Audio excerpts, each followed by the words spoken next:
Hello, AP Environmental Science.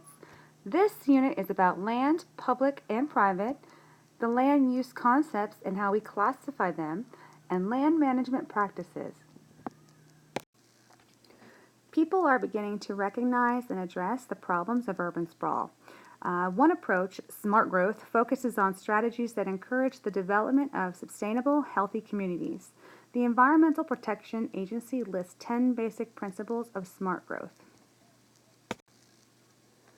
So I'm going to quickly do these 10 principles by the EPA. One, create mixed land use. So smart growth mixes residential, retail, educational, recreational, and business land use. Mixed use development allows people to walk or bicycle to various destinations and encourages pedestrians to be in a neighborhood at times of the day and increasing the safety of interpersonal interactions. Create a range of housing opportunities and choices. So by providing housing for people of all income levels, smart growth counters the concentration of poverty in failing urban neighborhoods. Mixed housing also allows people to find jobs near where they live, which actually improves schools and generates strong community support for neighborhood transit stops and commercial centers and other services. The third here is to create a walkable neighborhood. Walkable neighborhoods are created by mixing land use, reducing the speed of traffic, encouraging businesses to build stores directly up on the actual sidewalk, and placing parking lots behind buildings. In neighborhoods that encourage walking, people use their cars a whole lot less, reducing fossil fuel use and traffic congestion and providing additional health benefits. Communities with more pedestrians tend to see more interaction among neighbors because people stop and talk to each other as they walk. This in turn creates opportunities for civic engagement. When people interact, their environment usually benefits. Encouraging community and stakeholder collaboration in development decisions. There's no single right way to build a neighborhood.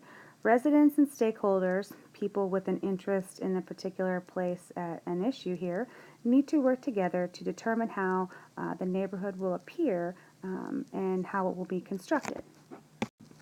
5. Take advantage of compact building design.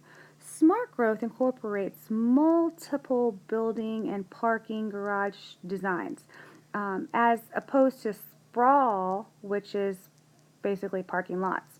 So to reduce the neighborhood's environmental footprint and protect more open space, ideally shops and cafes and small businesses should be easily accessible to pedestrian traffic and on the ground floor near the sidewalks, with 2 or 3 stories apart from government and office buildings.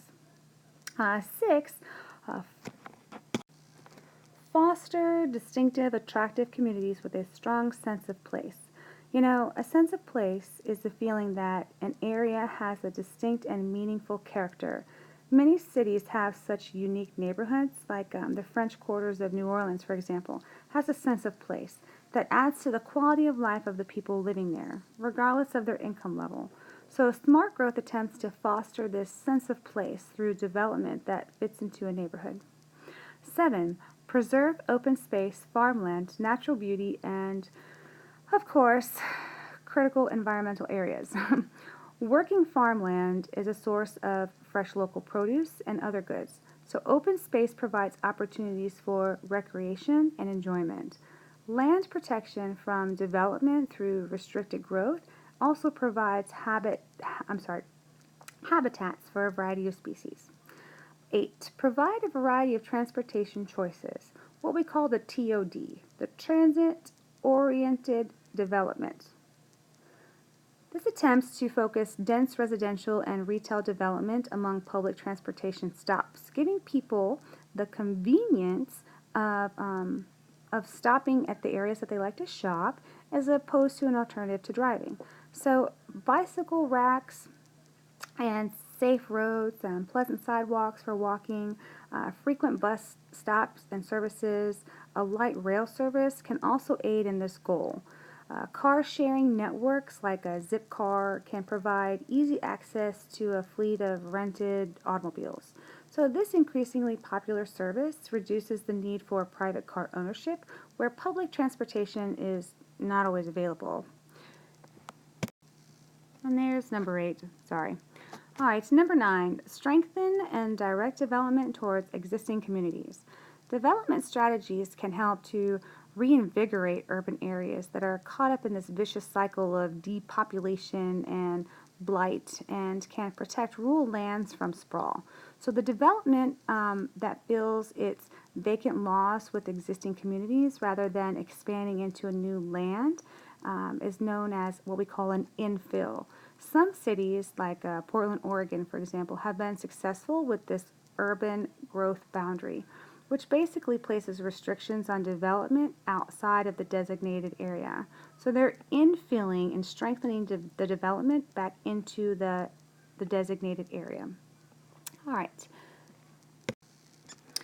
And 10, I don't know why 10's disappeared from my slide. 10 is make development decisions predictable, fair, and cost effective. Suburban development throughout the country is often has the same standard because it allows design developers to kind of move more rapidly through this process. So a streamlined approval process that encourages smart growth could basically increase the number of individual plans rather than promoting this like cookie cutter type of development. All right. And so that concludes our land management practices.